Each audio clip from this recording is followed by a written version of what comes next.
The following is a production of DallasCowboys.com and the Dallas Cowboys Football Club. How about them Cowboys? Yeah! Go Cowboys! This is the Players Lounge, broadcasting live from Dallas Cowboys World Headquarters at the Star. Now, your hosts, Barry Church, Danny McCray, Heckma Harrison, and Newy Scruggs. Here we are, ladies and gentlemen, boys and girls, children of all ages. It is the Players Lounge in a brand new studio, the SWBC Podcast Studios here at the Star in Frisco, Texas. Everybody looking good. On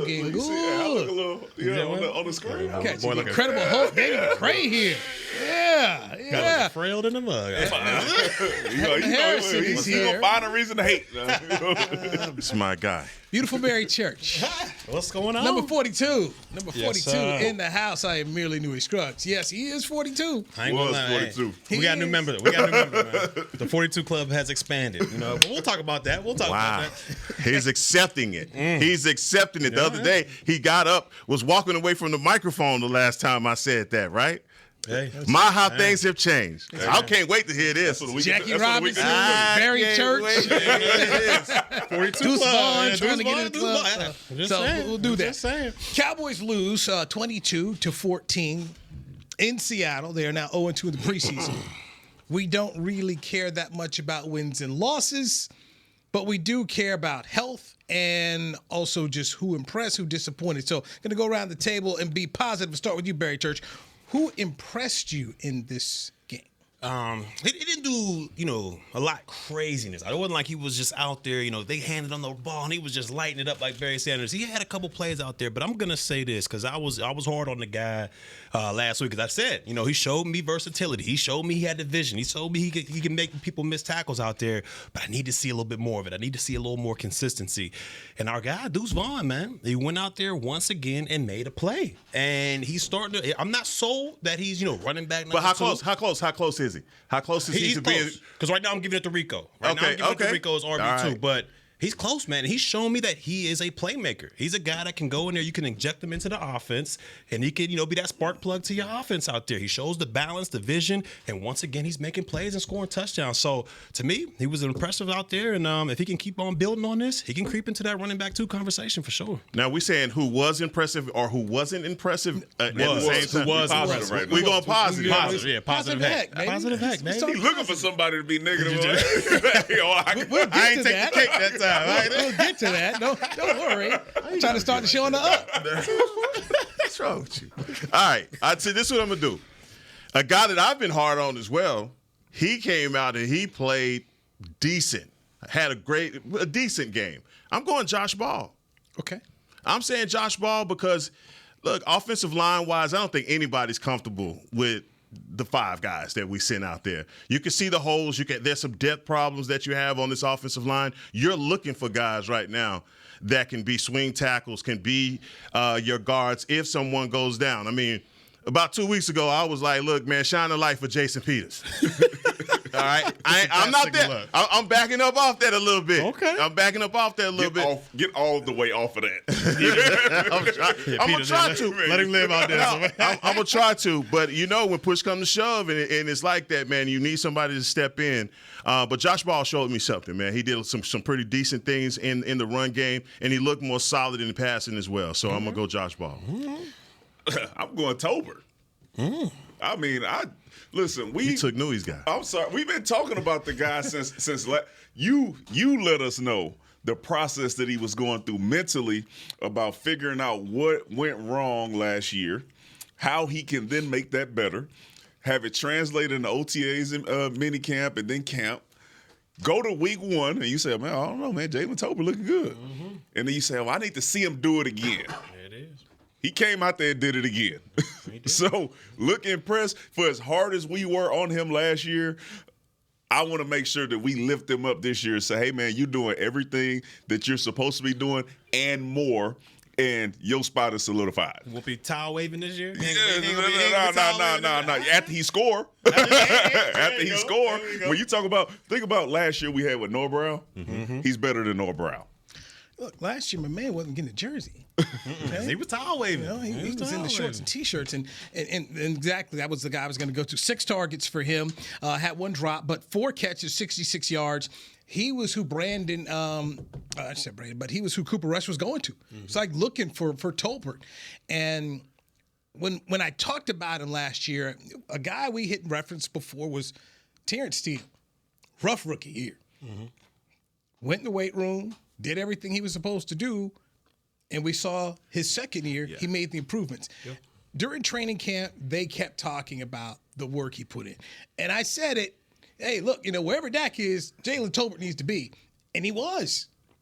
So we said, do it again. You showed us once. Can you do it again? He did it. So when I look at Jalen Tolbert right now, I think he is your number 4. Sorry, your boy Simi. Sorry about your boy Simi. But right now, and clearly the top 3 going to be CeeDee Lamb, Cooks, Brandon Cooks, and Michael Gallup. That's the 3, and you put them right there. But now you're looking for your other 3. Jalen Tolbert's definitely one of the other 3. And right now, based on what we've seen so far in camp in 2 games, I think he's number 4. I'm with you on that one. I mean, why not? The guy he's shown the ability to improve, and that's all we can ask for from a guy like that. Coming into last year, like you said, he struggled a lot. He couldn't even line up on sides in a preseason game. Now he's out there making plays, and what I love about it, it's not like he's just wide open out there, just making routine catches. He's making contested catches out there, and we know that's a hard thing to do in the National Football League. So if he can continue on his path, he's not going to be asked to go out there and give you 50-some receptions in a season, but he's going to ask to go out there and get some spot duty, get some plays to where maybe CD's doubled, and Brooks got a safety over top of him, or Cooks got a safety over top of him, and we may be able to sneak Tolbert in there. So I'm excited to see what he can do this season as a number 4 receiver. All right, I'm going to say, my bad. I'm excited for him, but number 4, because Turpin was up in your. Yeah, I don't know. Turpin might be there. He not number 4. All right, number 5 at the most. It's Turp at this point. Yes, it's Turp. Turp did go out there and do his thing this year, so I'm not gonna hate on him.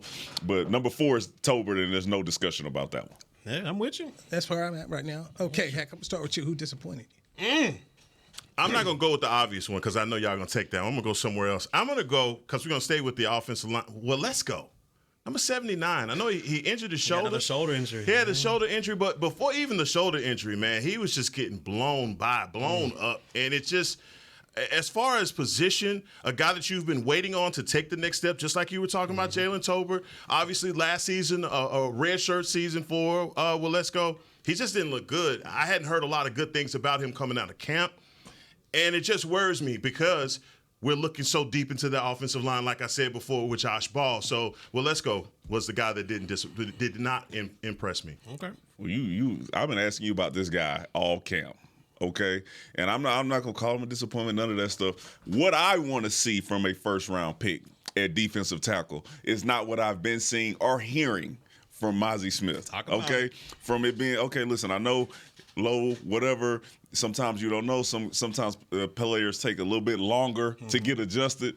I'm trying to remember our first-round picks throughout the years, outside of probably Taco, where you said, "Hey man, I'm not really sure," especially when you draft a guy who you say, we're missing one piece on our defense, right? Mm-hmm. The interior defensive line, because that's when we keep getting beat up and bullied at, and that's what's stopping us from taking that next step. Right. So when you draft a guy in the first round to then do that, in my opinion, I'm expecting to hear positive things from him when I ask Newey, hey, man, what did you see out of Mazi Smith at training camp?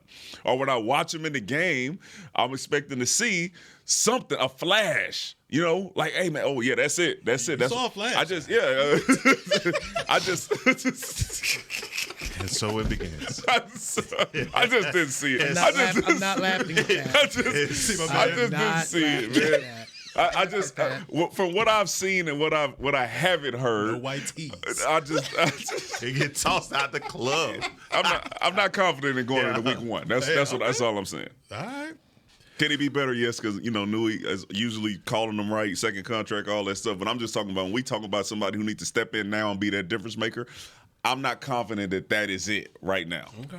So I like where you went from this standpoint, because there's been no person who has believed in Dan Quinn from the day he came in the building more than this one, Dan McCray. Correct? That's right. Yeah, that's facts. Dan Quinn says Mazi's fine. No, he's fine. I'm not saying he's not. and I go back to what when we're asking the questions, you guys are asking me the questions from training camp. I say, looks like a rookie. You know, he's coming along. It's a process. I think the problem is some people want to see Aaron Donald, Warren Sapp, Joe Green. Ain't no 3 technique. Nose guard. Taking up space. That's not what I want to see. I want to see hold it point, good first step, hit, knock back, and control the guy that's in front of you. And yeah, so what we're seeing in a rookie, there are times when he's doing it. There are times when he's not doing it. And when we looked at the game, the highlight clip is when he wasn't doing it. Right. You find 3 plays, you're like, ooh, that's not what you need to do. And this is where Dan Quinn and where they've got work to do. I just don't want to overreact to what you're seeing from Mazi right now, that he's not going to be finished. And then I heard the next thing, it's another Michigan first round. But I mean, we just go to depth. That's you with your ghost account. I'm just answering the question that you asked, okay? It was this week, because I don't want it to be out there saying I think Mazi Smith going to be a bust. We're talking about this week disappointment. So my disappointment this week was the same as yours, was Matt Waletzko, because the question of who is your swing tackle is something that you want to know, considering that you've got your left and right tackles coming off injured seasons last year. Right. So who's that guy? And you were hoping that Matt Waletzko could be that. And there are just too many times you're just sitting here, you're like, ooh, that's not good. And that's been happening during training camp, a lot. And I'll say this, yes, he's listed as a second-year player, but after training camp last year with the shoulder issue, they shelled him, and then he had the shoulder issue against Seattle. They say he's okay.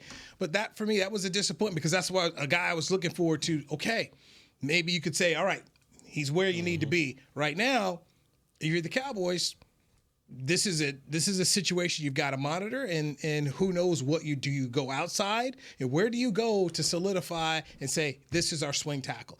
Right now, is it Austin Richards that you're looking at? If it's not, well, let's go. Where do you go? I mean, this is an offensive line question right now. So for me, Matt Waletzko not having another positive step made me just say, okay.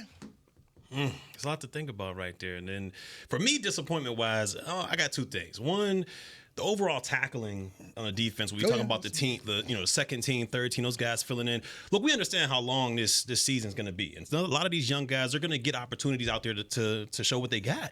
But the tackling, it was horrendous when you look at it. I mean, the running game, guys were just getting ran through, and guys were just throwing shoulders out there and bouncing off. Go ahead and go through. And that's what you don't want to see. I mean, I doubt we see that out of the starters. I mean, those are proven guys out there. But the second unit guys that are going to get an opportunity to play during the season, you got to be better when you tackle out there. I mean, that's a must. That's one of the basic fundamentals of football, bringing down the ball carrier. So for me, the tackling out there, it just wasn't up to par that we should see from a Dan Quinn defense. And then also, I got to look at my guy, Jabril Cox. I mean, right now he has an opportunity. Hopefully all goes well with, Overshawn, and, he comes back better than ever next year. But with that torn ACL, he has an opportunity to step up there and become a playmaker for this defense and show that he can warrant what they thought he was going to be before his ACL injury. And to me right now, he hasn't shown that just quite yet. There's another preseason game. Hopefully he can have a great one there. But right now he's just not taking full advantage of the opportunity that he's had.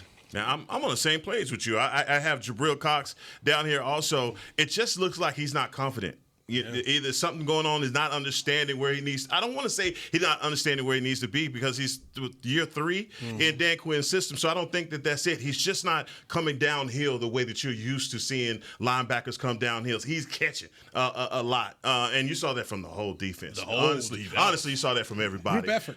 At least we all did it together, right? It wasn't just 1, 2 guys. It was everybody together. But Church, you're absolutely right. I mean, it's next man up. Next guys get an opportunity to step up. Overshawn was the darling of camp. Everybody was talking about him and how they were going to use him. Now Jabril Cox has that same opportunity, because Dan Quinn is going to use him in a package. He's not going to be used for everything. He has his Leighton Vander Esch. He has Damone Clark. He has guys that are going to be your 24/7 guys. But how do they use Jabril Cox? What is his skill set? Can he blitz off the edge? I mean, he's a big guy. I mean, we know that he's good in coverage. That's allegedly like in his wheelhouse, his strong suit. But I've said it all along. This is an elite defense. The one group that I have the biggest question mark over is the linebacker room. Yeah. Can they be the piece to make this a historic defense, a generational defense? And I think that's what's going to be the onus on them. How important is Damone Clark now?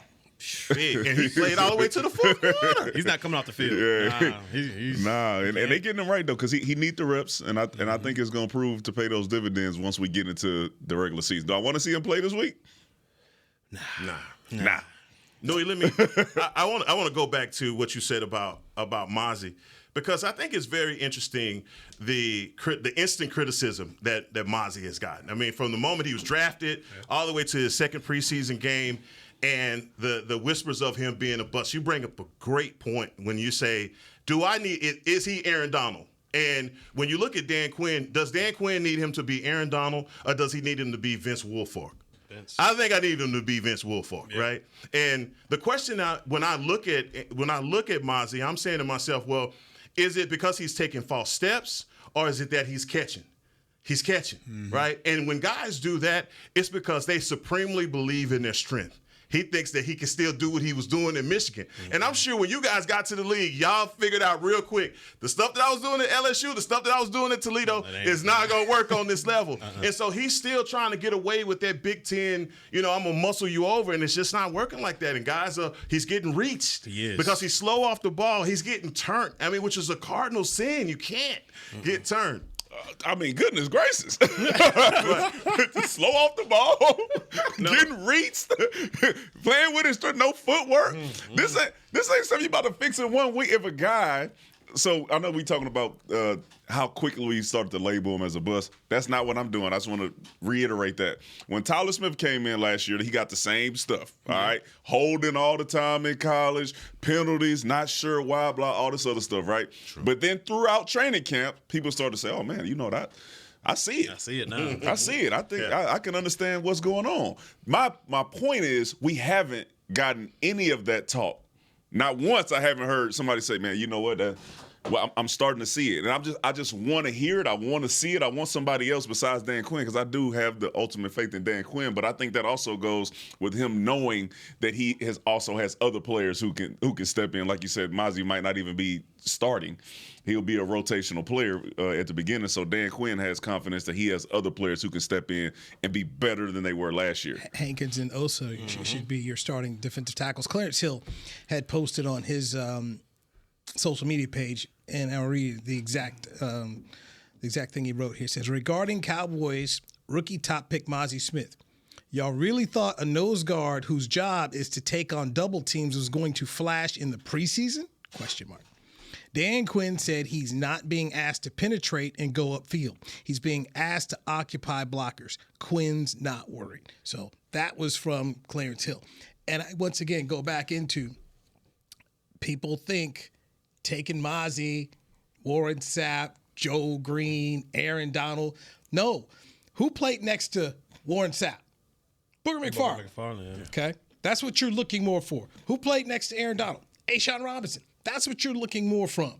So he's there to occupy blockers. And Danny, to kind of talk what you were saying, and even you, Heck, this is rookie stuff. Yeah. I thought Brian Broaddus had a great take on it on the break previously before us. We're just talking about, some of the things he was doing at Michigan and how he read and the kind of things he was asked to do.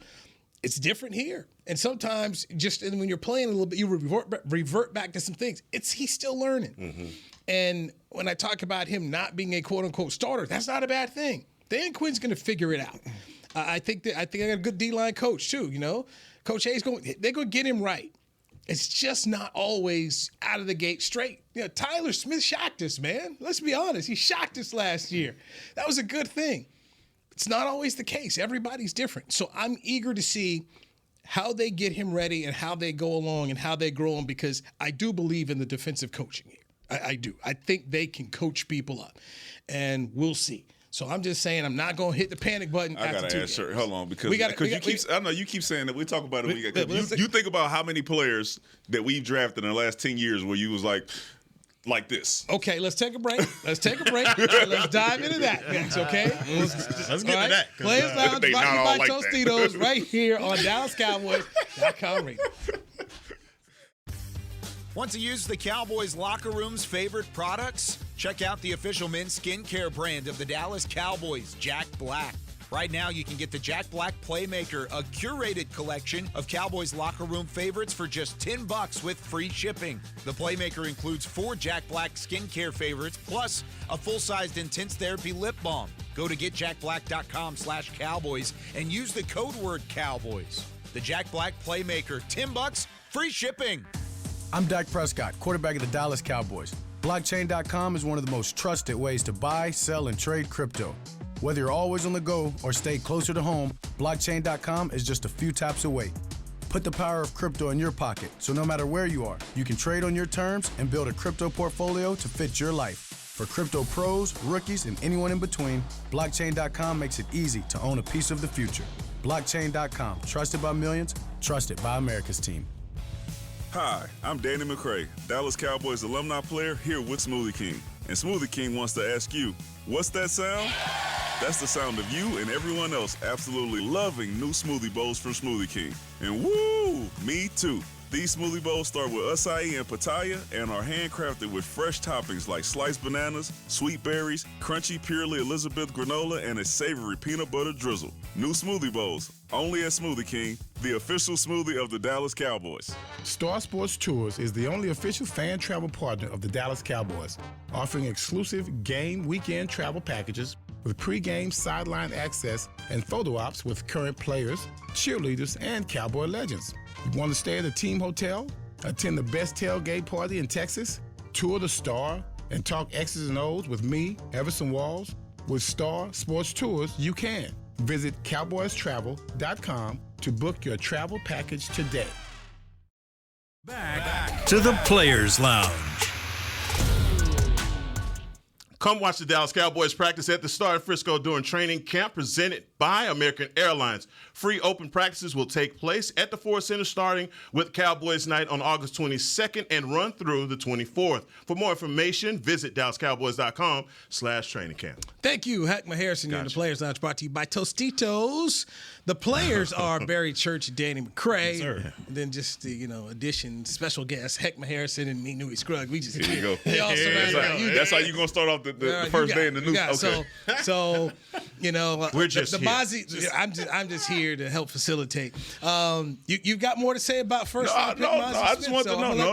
No. The floor is yours, sir. I'm talking about what you keep saying is hey man, everybody ain't like that. Okay, sometimes, and I'm go back in the Cowboys history since 2010, since we got here. Okay, think about your first round draft picks. Okay, and can you name one outside of Taco Charlton where you said, yeah, it's gonna take a while. He ain't ready. He ain't ready coming out of training camp. Dez, Tyron, Mo Claiborne, who was it? Frederick, Martin, Zeke. Stop. Just stop right there. Just stop right there. Just stop. Everybody had a flash. Point everybody had something. Yeah, you got it. When it happened? We just haven't seen it yet. Well, you ain't heard one? I guess. You ain't said one positive thing out of camp. One. Nice. You was there watching with your eyes. If it wasn't for Dan Quinn, I'd be like, you know what? I'm not sure, but I love Dan Quinn, and I know, and that's the only thing. That right there should give you the hope you need. Right? But you got eyes, man. That's that hopium right there. You got eyes. Like we saw. That's that hopium right there. DQ said it was the good stuff. No. He said he's gonna be all right. That's what he said. He didn't say. He said he's not worried. He's not worried. He's not worried. Okay. Yeah, he's patient. He's a patient guy. He's not worried. DQ said, man. He's gonna be all right, man. He'll be all right. Okay. Look. You ain't named one. You gonna try to get off the something you ain't named one. I mean, I'm just, I said what I said. Yeah. Okay, you asked. Told you what I saw. Just giving you the reports. Clarence Hill was there in Seattle talking to Dan Quinn. You know what? So many people are just ready to bury a dude. You on the side? Pick a side, bro. I'm going to listen to the coach. Okay, I'm listening to DQ. So as you told me to do before, I'm having faith in DQ. I'm listening to him too. I'm just telling you what I saw. Yeah. Okay. Everybody down on it. Everybody down on it, bro. There you go. Anybody down. When you said wait till the season starts. He asked us who was disappointed. Who disappointed us this week? That we just answered the question. Yeah. Okay. That's all. We just answered heck, you got on the same sweater that Mazi had on the sideline. You know what he gonna do, right? Where'd you get that? The pro shop? Oh, wow. Nah, he ain't gonna be on the sideline. I'm not laughing at that. But You know it's true. y'all watched the game though. Yeah. Y'all seen it. Yeah, I sorry. mean, it's on tape. The Eye in the Sky does not lie. It's on tape. He doing his thing right now, bro. I ain't even paying attention to Newey no more. Them holes about five yards wide. You want to play? You want to play back there? 6 o'clock tomorrow, practice. Practice. Everybody can come on out watch. Everybody can come on out watch. No, we're gonna do Safety's gonna that. start playing at 8 yards. Yeah, I'm saying, whoever's at practice, they focus on week one. They're not worried about whatever's going on, and and they gotta make sure they pay attention to a few guys because this was a bad time of the year last season. It was. So the scores don't matter in these preseason games. They don't matter. Win or lose, the most important thing is being healthy. Right. The Cowboys left this contest with 2 players that had very good training camps that are now out for the year with ACL tears. Tight end John Stevens and linebacker Demarion Overshown from Texas. Hated to see this happen for both guys. Really did a good job at training camp. John Stevens, I thought he was making a case to get on the team. He looked like a really good football player, and Overshown was looking like a guy that was going to play a lot and was going to, as you talked about, make you feel good about the linebacking core and what he could do on the field and in special teams. Hated to see this for both players here. They get the Raiders this week. Danny, does this change or even make you rethink? Because they're already not playing starters here. But some of the key depth guys that you think about here. Deron Bland. Deron Bland, Damone Clark, these are guys where you say, listen, the risk of having them out there and having something happen to them is so much greater than the reward of seeing a few extra snaps to get them ready for week one that you really have to say, man, I don't want to see guys like that go out there and play this week. I don't want to see it. I think they've showed us enough. That's what preseason is usually about. Show your coaches that you know what to do and that you have the ability to play, and now let them get ready for week one. So, yes, that changes everything. Damone Clark may have been ready to get 10 snaps. I want to see him get 0. Same thing with Deron Bland. We saw what he could do. We saw him in real time last year. Yeah. So I think his time should be over as well. But yes, this changes everything. Injuries are the one thing that I believe can hold us back. You look around the NFL right now, what about the teams that are canceling joint practices? And they're canceling joint practices because of injuries. Guys are getting hurt in these joint practices. Guys are getting hurt in the game. And those key pieces, those backup pieces, 17 games, 18 weeks, you're going to need to bring in new blood. Guys are going to get hurt. It's just an inevitable thing that happens in the NFL. But when it comes, John Stevens, to me, look, realistically, when I look at Hendershot, Ferguson, Schoonmaker, I didn't know how much room he had to make the actual roster, but he was making a case for himself at least. Eye in the sky don't lie. You see things that he's doing out in open field. He's a big body, rangy. I ain't see him drop anything. I think he had 5 catches, 59 yards last time he played against Jacksonville. So, look, it's unfortunate, but that's a tight end room that's already pretty deep. So, look, I don't know if I'm sure Ferguson's not going to play. I'm sure Schoonmaker's not going to play. The rest of those guys will probably get plenty of action.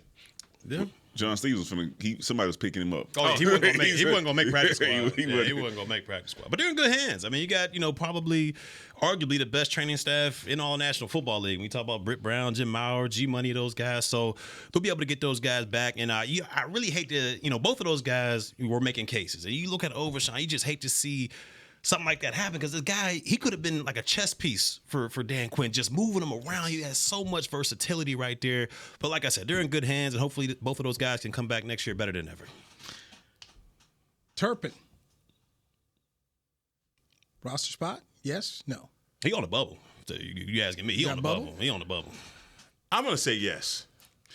I'm going to say yes because the lack of ability in the rest of the receiver. Like, nobody else has really been able to take – like, Simi Fehoko had a very, very good shot at saying, okay, I'm battling with Turpin for receiver spot number 5. And we just haven't seen him be able to say, I'm snatching that spot from him. And his return ability, and then also Deuce may possibly be RB number 2, depending on how this thing shakes out, or getting more snaps than a normal RB3. So I think Turpin's going to be on the roster.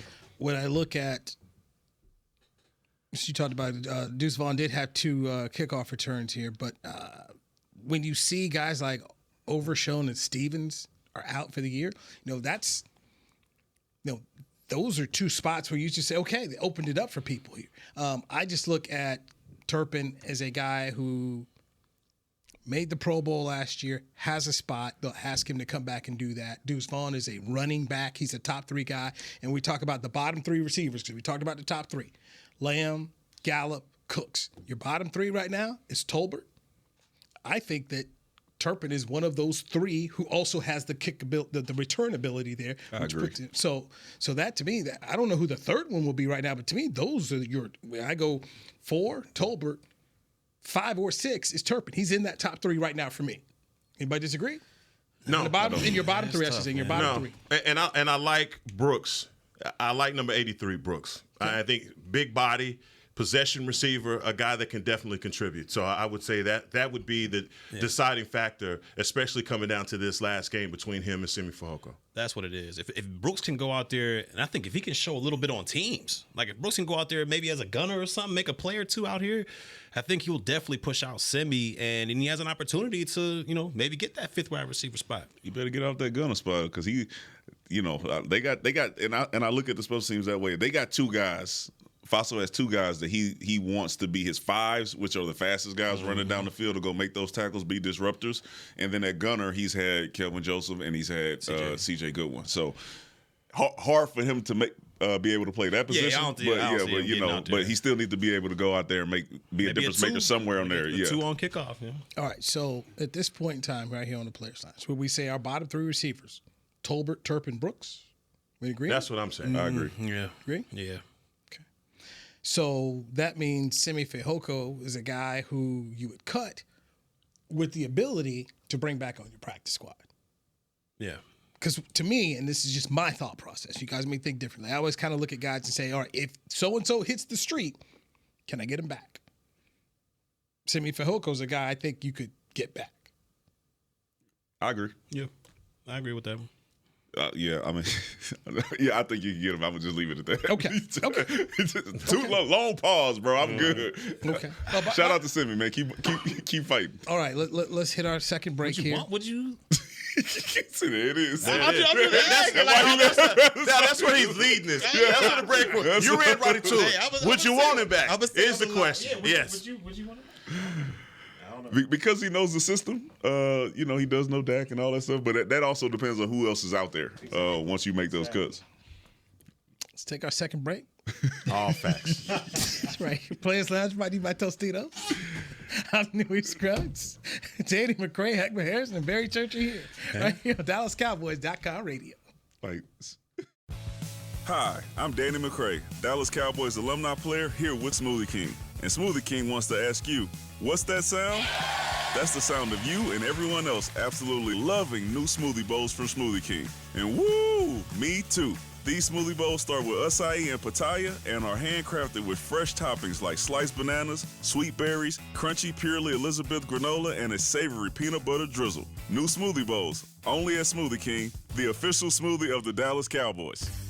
Want to use the Cowboys locker room's favorite products? Check out the official men's skincare brand of the Dallas Cowboys, Jack Black. Right now, you can get the Jack Black Playmaker, a curated collection of Cowboys locker room favorites for just $10 with free shipping. The Playmaker includes 4 Jack Black skincare favorites, plus a full-sized intense therapy lip balm. Go to getjackblack.com/Cowboys and use the code word Cowboys. The Jack Black Playmaker, $10, free shipping. I'm Dak Prescott, quarterback of the Dallas Cowboys. Blockchain.com is one of the most trusted ways to buy, sell, and trade crypto. Whether you're always on the go or stay closer to home, Blockchain.com is just a few taps away. Put the power of crypto in your pocket, so no matter where you are, you can trade on your terms and build a crypto portfolio to fit your life. For crypto pros, rookies, and anyone in between, Blockchain.com makes it easy to own a piece of the future. Blockchain.com, trusted by millions, trusted by America's team. Star Sports Tours is the only official fan travel partner of the Dallas Cowboys, offering exclusive game weekend travel packages with pregame sideline access and photo ops with current players, cheerleaders, and Cowboy legends. You want to stay at a team hotel, attend the best tailgate party in Texas, tour the Star, and talk X's and O's with me, Everson Walls? With Star Sports Tours, you can. Visit cowboystravel.com to book your travel package today. Back to the Players Lounge. It's a new read. Watch two of Texas' best high school football teams face off in the third annual Jerry Jones Classic presented by Whataburger. The Rockwall Yellow Jackets will take on the Cedar Hill Longhorns on Saturday, August 26th at 1 p.m. under the lights at the Ford Center at the Star in Frisco. Get your tickets now at SeatGeek.com. You don't want to miss it. Who's on the call for that? Oh, man, some good-looking brother named Heckma, man. Hey, there it is. There it is. You know, Hedris D. Elbow. I'm out there. String a bell. Put the word out. All right? Heck is back up. Put the word out. What? He is Heckma Harrison, ladies and gentlemen. The two players on here, the show we call the Players Lounge. Barry Church, Danny McCray. I'm Newey Scruggs. Players Lounge brought to you by Tostitos. Cowboys lose 22-14. The big things that we were so disappointed about was the loss of DeMarvion Overshawn and John Stevens. They're out with ACL tears for the season, so we will see them next year at training camp. So the running back situation.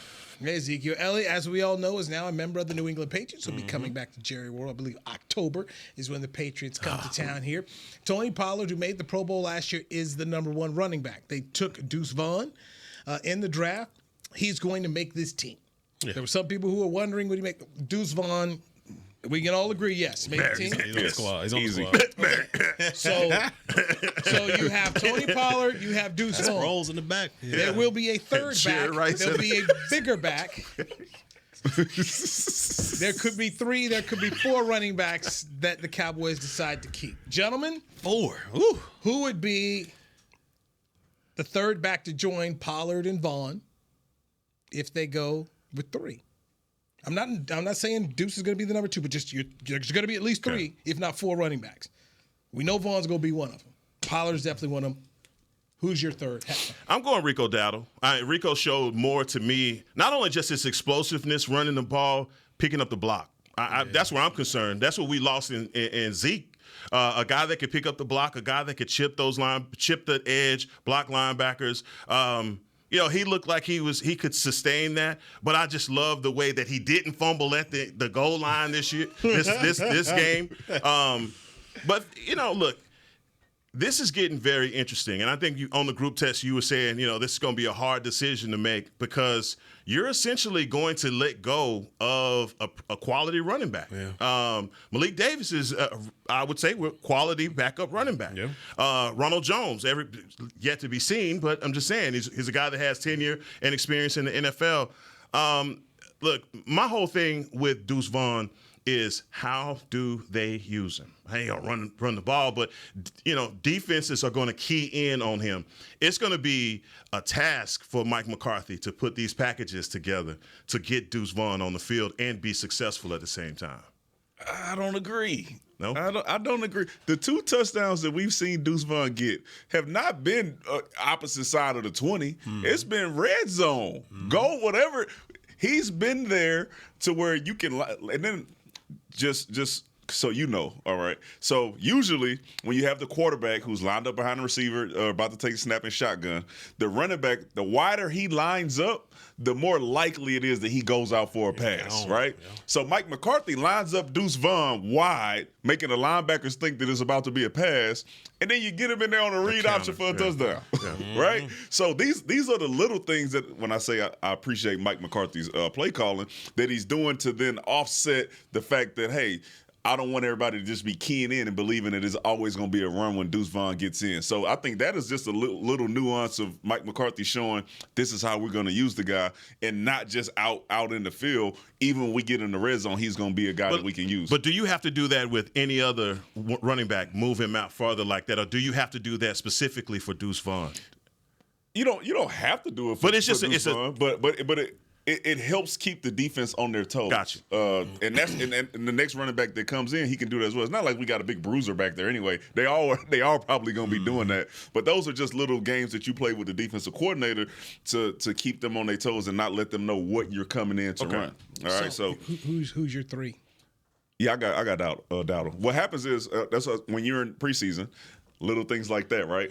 Making a big run but fumbling, right? When the competition is that close, will then set you back. And I think that's what happened, like you said, with Davis. Is, hey man, you got to hold on to the ball. Got to. And with me, I'm 100% with you guys. I mean, I'm going Rico, Deuce, and Tony Pollard. But the only thing that gets me nervous when you talk about Deuce being in there, and even if he only gets maybe 8 or 10 snaps a game, it's just the predictability. Because, like you said, I mean, with him in the backfield, we all understand it. If it's not a run, like a direct counter type, he's not going to be picking up blocks. I just don't see him going in there, filling this A gap for this blitzing linebacker to come through. So in that type of situation, when defenses see Deuce back there and they key on him back there, is that a key for the defense? Hey, set in the house. We going after him. Play off coverage in the back end, set in the house. And even if, Deuce comes out quick, Dak got to get rid of that ball fast. He's going to have to get rid of that ball fast. So when he's in the game, is it going to become too predictable for this Cowboys offense? And is that going to slow him down a little bit? That's what I'm scared of. That's exactly what I'm scared of right there. Listen, I think Newey's going to shake his head when I say this. If you decide you're going to bring the house when Deuce Vaughn is back there, good luck with Cooks, CeeDee Lamb, and Michael Gallup out there in the West Coast offense or the Dallas Coast offense, whatever they call it, because they already plan on getting the ball out of their hands quick. Let's not act like our offensive line is going to be one that we expect to be holding up anyway. So I'm expecting us to get the ball out of our hands quickly anyway. So, yeah, 8 to 10 snaps, I'm okay with that. But I think when you get them in there, since you've been in the lab, you know what I'm saying, for 2 years, then that's when you got to be able to, you know what I'm saying? Who do you trust in the running back room to then pick up blocks? That's what I've been saying. I said, so it's not just Deuce. I'm saying, they all talking about right? Deuce. We've been talking about this all spring. We've been talking about this all summer. So let's just not put it with Deuce. This is the same worry that you have no matter what running back you got out there. Forgot about Mike, 2001 album. Forgot about Mike. Here we go, man. He's been in the lab with a pad. Trying to get his offense off. I'm on the Kool-Aid this time. I'm on the Kool-Aid this time. I like what I've been seeing out of Mike McCarthy calling these plays. It's hey man, what was it? 32 passes, 26 runs. It was balanced. It's pretty balanced. Yeah, it was balanced. Yeah, I don't think it's gonna be that way once Dak get back in. I think it'll be more run. I think it'll be more run when you got Tony Pollard back there making $10 million. He's gonna be the guy. I believe that. They're going to have a heavy dose of TP out there. I think you'll be somewhere around 55, 45, something like that. Yeah, I think you're going to run more than you pass, depending on game situation, of course, if you're down. But, yeah, I think they're going into the season. Like you said, our defense is going to be great. A lot of positivity. Our defense. You see that? Minus the Yo, first pick. I might be putting something in them fruit stands. Hey, run the ball and play defense. We've been talking about that, okay? Run the ball, play defense. Let's do it. So as we get ready to go, we've got 2 minutes left here. Does Mazi play more, or do you play him against his Raiders? Yes. Okay. Yeah. Mazi play. You have you have to. You have to. Yeah, it's 100%. Agree. 100%. He needs more work. He needs more work. You need to see more. He needs to play. He needs to play. So this third preseason game, there's not 4 anymore. It's 3 Raiders at AT&T Stadium. So we're looking to see Mazi with a bounce back game. Will Greer had some moments where he had some positives, and then he had some moments like, ooh, no, don't do that. Golly. Not like these. This is this is preseason. It's preseason. I mean, I mean, the look on the man on the sidelines. I kind of felt like I can't get mad. And this dude know he messed up. I can't beat this man. I mean, Brian Schottenheimer, nice guy, man. A nice guy, because what was the one coach? What are we looking at out there? Parcells would have tore homeboy up. Parcells would have met him as he walked up the field. But like I said, man, these guys are nice around here, man. They're nice around here. But he knows that he's got to be better. Yeah. And I'm looking for that for him. Just to risk everything here, just be a little better. And then my man who had the penalty for taunting. Man, that was bad. Was that Wanye Thomas? Yeah, that was bad. That was bad. On third down, yeah, that was bad. So what do you do when you're on defense and you didn't got him off the field and you see my man, he taunting. That's the most demoralizing. But as a D, like, what you guys say? Oh, you hot. You just looking at him, and then they go score a touchdown. Oh, you hot. Especially if it's a long drive. Yeah. You get off 3rd and 5. Woo, we done got out. Flag on the play. Yeah. Off of some stuff like that. Taunting. You got something to say. What you know, and the probability of a big play after that is so high. Oh, because everybody's so high. Like you said, it's demoralizing. You already in your mind have checked out to go to the sideline. You look at the iPad, make sure you're ready to come back in. And now they're like, hey, get your helmet. You back up. Get your helmet. Now you flustered. You got to try to get locked back in. And usually that happens, like change of possession, right? Usually that's the worst. Teams take shots That on was change of possession. 14 points on penalties. So you got the taunting and then the personal foul, roughing the passer. So, I mean, it's probably unavoidable on his side. But that's if you lose a game like that and those are 14 points that are scored, you hot. How do you take that? If you're Wanye Thomas, how do you the game goes on, and I mean, how much does that carry you from that game on on into practice? Because they're going, cuts gonna be coming up, Yeah, I think he'll be like it's a mistake that he made, and that also goes into, hey, is this normal behavior from the guy? Like, is he doing this at practice, or is this just one of those anomalies where he just got lost in the sauce and he was like, I'm gonna do whatever, right? If this is something he always does, he might have an issue. Yeah, he gonna be thinking about it. I'll tell you that. But he was on that plane like, man, that might have did it. That might have did it for me, man. Wait. Did you see the hit that Quan Alexander? No, that was some bullshit. Is it $43,000? 43,000. 43 bands. Yeah. For a preseason, and it was a form tackle. Like the man hit him in his chest. He hit him too hard. That was it. I need to know what the appeal process is like for that one. Oh yeah, he better have appealed that. I mean, that's a lot of bread. That's got to be an appeal. That's one. Okay, appeal it silently. Yeah, like let that ride. Let the boys play. Yeah. Hit up Derek Brooks, man. He handled all that. Derek Brooks will take care of you, man. Players Lounge, right here on a Monday. This is nice. I know. Beautiful studio. Nice. Beautiful studio. I might sleep in here. Thanks nice, to man. Chris, Jazz, Will, everybody that makes this thing happen for us. We'll do this again on Wednesday. Looking forward to Heckman Harrison on the call of the Jerry Jones Classic this weekend doing his thing. Excellent. All right, Danny McCray. Positive in the house. Heckman Harrison, Danny McCray. I appreciate you, except for the Mazi part. I want you to come around a little bit. Just be a little. You asked me a question, right? I gave you the answer. You know what? You're right. I did. You asked me a question. I gave you the answer. I did. But you was almost there. You was almost on Heckman level. You was almost positivity there. Church was all negative, but it's okay. Pessimist. No white tees. Okay, just wait till you see them 42 jerseys outsell They still got a lot of them in the closet they've been trying to get rid of. They gonna take that church off. They'll set the record for 42 sold in the season. You gotta sell these things. Unstitch it now. People's champion. Too flawed. I knew he struck. Goodbye. They might give him that. This has been a production of DallasCowboys.com and the Dallas Cowboys Football Club. How about this, Cowboys? Yeah!